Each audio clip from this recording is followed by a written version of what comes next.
ambition or worldly acclaim. I just wanna be the one you love, and with your admission that you feel the same. Matrix का trailer break down कर रहा हूँ। खैर छोड़ो यार, मजा आती है उसमें। मैट्रिक्स बवाल चीज है यार। जब ये रिलीज हुई थी तो ये पूरी दुनिया का सिनेमैटिक बाइबल बन चुका था। पूरी दुनिया इसके लिए पागल थी। क्या कॉन्सेप्ट, क्या एक्शन, एकदम अनमैचेबल, जैसे कि कोई रेवोल्यूशन ला के रख दिया हो। मगर खैर जैसे कि अब भाई मैट्रिक्स 4 आ चुकी है तो उसके ट्रेलर के शुरू में ही अपन को वही रेड पिल और ब्लू पिल वाली कहानी से ही शुरुआत हमें नजर आती है। मगर अभी भी अपना सबसे बड़ा सवाल यही पे है कि भाई अपना नियो ट्रिनिटी जिंदा कैसे हैं?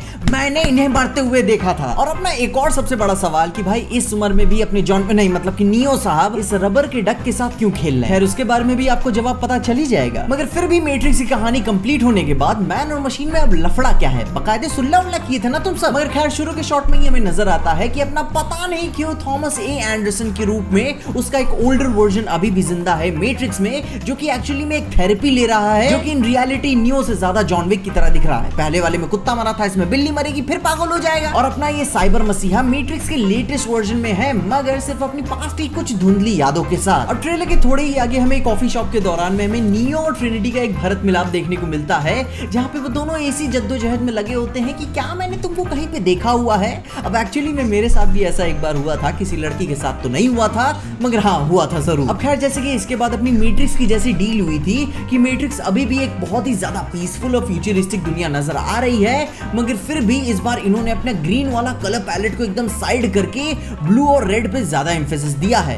अब देखो भाई, जैसे कि आप मैट्रिक्स की पूरी दुनिया को जानते हो कि हाँ आपके मूतने से लेकर बिल्ली के टहलने तक का मतलब होता है, तो कहानी के कलर पैलेट को चेंज कर देना बहुत बड़ी बात होती है। देखो जैसे कि आपको ये बात तो पता ही होगी कि भाई जैसे मैन और मशीन में पीसफुल ट्रीटी हुई थी कि अब सर्वसत्तावाद गुरु नहीं चलेगी, हमको रिबूट नहीं, हमको पूरा अपडेटेड वर्जन चाहिए दुनिया का। लेकिन अगर फिर भी नियो को अपने बारे में जानकारी है तो इस बात को कोई बात जरूरी नहीं है कि उस दुनिया के बाकी सारे ह्यूमंस को ये बात जानकारी हो कि हम एक सब दुनिया के सिमुलेशन में चल रहे हैं। क्योंकि इस लिफ्ट वाले सीन में ये हमें देख के पता चलता है कि नियो को छोड़कर बाकी सारे ह्यूमंस टेक्नोलॉजी के गुलाम हैं। तो भाई कोई बंदा अपना दिमाग कैसे खोलेगा जब वो अपना मोबाइल ही नहीं बंद कर पा रहा है? और गुरु अपना सबसे बड़ा सवाल कि भाई नियो और ट्रिनिटी जिंदा कैसे हैं? हमने उन्हें मरते हुए देखा था, कोई चूतिया मोटिवेशन नहीं चाहिए। और इस बात का सबसे पहला तर्क यही निकल के आता है कि गुरु एक्चुअल में हमें नहीं पता कि इनके रियल लाइफ में कोई इनकी फिजिकल बॉडी बाहर अवेलेबल है कि भी नहीं, या फिर ये भी हो सकता है कि भाई नियो की चेतना वो अपनी इंटेलिजेंट मशीन के साथ साझा कर रहा हो और ऑलमोस्ट अपने मरने से पहले वो अपनी सारी कॉन्शियसनेस मैट्रिक्स में ट्रांसफर कर चुका हो। लेकिन ट्रेलर के एक आध शॉट में हमें नियो की बॉडी देखने को मिल जाती है, जहां पे भाई उसके पास उसकी आंखें तो नहीं है, मगर फिर भी मशीन्स उसे सुपरमैन की तरह जिंदा कर रही हैं। और उसके बाद एक बहुत ही इंपॉर्टेंट सीन अपने को देखने को मिलता है, जहां पे भाई नियो का फेस वाला शॉट हमें मिरर में बहुत ही ज्यादा डिफरेंट देखने को मिलता है, जिससे ये भी अनुमान निकल के आता है कि नियो और ट्रिनिटी ने दोनों ने मिलकर किन्हीं और की बॉडी को हाईजैक किया है, ठीक जैसे ये एजेंट्स किया करते हैं अपनी कहानी में। और ठीक इसके कुछ और ही शॉट्स में हमें ये भी देखने को मिलता है कि एक एजेंट ने पुलिस ऑफिसर की बॉडी को हाईजैक किया है, जिससे ये भी बात आभास होके पता चलती है कि भले ही सबके बीच में ये गठबंधन बना हो, लेकिन फिर भी इन मैट्रिक्स को इन टर्मिनेटर प्रोग्राम्स की जरूरत पड़ी जाती है समाज में शांति बनाए रखने के लिए। अब इसके बाद भी ट्रेलर का एक बहुत ही इंटरेस्टिंग सा सीन देखने को मिलता है कि भाई अपने रियल वर्ल्ड पॉड में किसी इंसान को जिंदा करा जा सकता है। अब देखो भाई, मैं इधर टोटली कंफर्म नहीं करूंगा कि भाई ये कोई ट्रिनिटी हो, मैं होप करता हूं कि ट्रिनिटी हो, मगर फिर भी ये और ठीक करा गया नियो हो सकता है, या फिर कोई टोटली ही नया कैरेक्टर हो सकता है। मगर ठीक जैसे ये मशीन्स नियो को जिंदा कर रहे हैं, इससे तो भाई अपन को ये बात पता चल गई है कि ये है अपना मसीहा, ये है अपना सुपरमैन। बात समझ रहे हो ना कि ये मेटाफोर कहां से निकल के आ रहा है? मशीन भी ये बात जानते हैं कि भाई नियो एक हाई वैल्यू एसेट है, उसके सिर्फ दिमाग के ही नहीं, उसको उन्हें पूरी बॉडी की जरूरत पड़ेगी उसे दोबारा से रिजरेक्ट करने के लिए।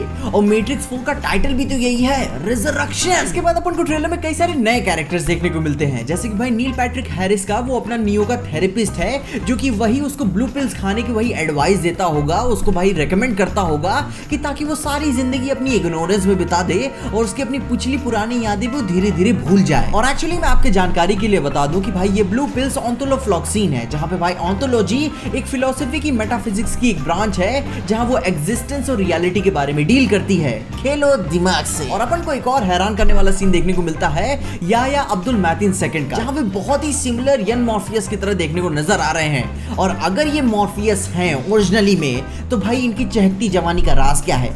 नियो को तो भाई बुढ़ा होने के लिए छोड़ दिया और अपनी जवानी के जाम पिए जा रहे हैं। और ठीक अपने ओरिजिनल कहानी के एम्फेसिस में मॉर्फियस उसे रेड पिल देता है, क्योंकि भाई सालों से वो ब्लू पिल खाते हुए आ रहा है। उसे सच को जानना है, अपने आप को पहचानना, और मैं अपनी एक्स की तरह बात क्यों कर रहा हूँ। खैर फिर भी वो उसे देते हुए डायलॉग भी बोलता है, टाइम टू फ्लाई, जिसका डायरेक्टली अपना एम्फेसिस अपने पास की ओरिजिनल कहानियों से भी मिलता है। और ये भी बात निकल के आती है कि भाई नियो एक्चुअली खुद से फ्लाई भी कर सकता है और मैट्रिक्स के लॉक्स की मां चोद सकता है।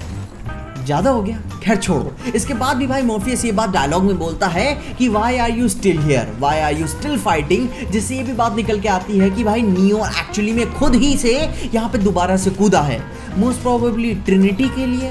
औरत का चक्कर यार बड़ा लफड़ेबाज होता है, मगर फिर भी यार जब औरत ट्रिनिटी जैसी हो तो मैं खुद कूद जाऊं। अब खैर इसके बाद भी अपन को ट्रेलर में आइकॉनिक डोजो फाइट देखने को मिलती है नियो और मॉर्फियस में, मगर इस बार अपना नियो आई नो कुंफू कहने की जगह इस बार कहता है कि यू डोंट नो मी। तो गुरु ये देख के लगता है कि नियो भैया फॉर्म में आ रहे हैं, वो भी पूरी तरीके से। मैं कहता हूँ कि भाई वार्नर ब्रदर्स की तरफ लगाओ चंदा, इसको बनाते हैं एक सुपर हीरो यूनिवर्स और दबा के देखेंगे। और ठीक इसके अलावा अपन को कहानी में जेसिका हेनविक्स के कैरेक्टर के बारे में भी देखने को मिलता है, क्योंकि इस बार वो जॉन विक नहीं, मतलब कि वो अपने नियो के कैरेक्टर के साथ है कि नहीं है वो बात डिबेटेबल है, क्योंकि भाई वो कई सारे सीन्स में उनके तरफ से लड़ते हुए भी नजर आती है और वो उनके साथ बाकी सारे एजेंट्स के खिलाफ भागते हुए भी नजर आती है। मगर ठीक जैसे आप इस कहानी के बस इस कलर सिंबलिज्म के ऊपर ध्यान देने लगोगे, कहानी पूरी पलट जाती है। मॉर्फियस का अटायर रेड को डोमिनेट करता है, वो डोजो फाइट के दौरान में भी रेड पहनता है, मगर ठीक जहां पे हेनविक्स का कैरेक्टर आता है वो हमेशा ब्लू को एम्फेसिस देता है एज अ वो भी परमानेंट चॉइस के रूप में, वो भी जो उसके बालों से रिप्रेजेंट हो जाती है। और अब ठीक जैसे कि हम कहानी में कलर सिंबलिज्म के ऊपर बात कर रहे हैं, तो हमें पूरी मैट्रिक्स का जो कलर मोटिव हमें पूरी कहानी के ट्रेलर में देखने को मिलता है। जैसे कि भाई इन्होंने पूरे यूनिवर्स का कलर पैलेट भी ब्लू में रखा हुआ है,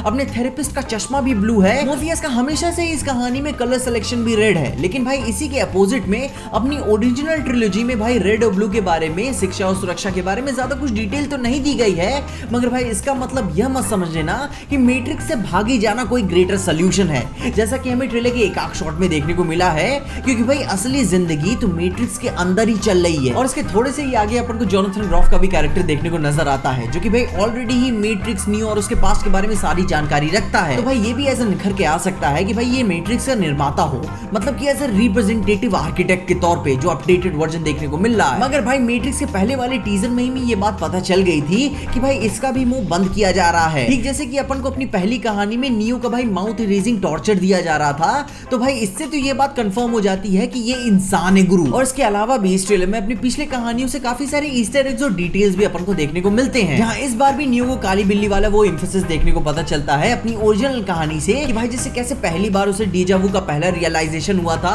अपने ग्लिच इन द मैट्रिक्स वाली बकचोदी के साथ। और इसके बाद अपने ट्रेलर का सबसे मोस्ट अवेटेड सीन आता है अपना प्रियंका चोपड़ा वाला, जो कि वो एलिस इन द वंडरलैंड पढ़ रही हैं, जिसका इनडायरेक्टली एक कनेक्शन ये निकल के आता है कि उनको भी मैट्रिक्स के बारे में कुछ छोटी बड़ी जानकारी है।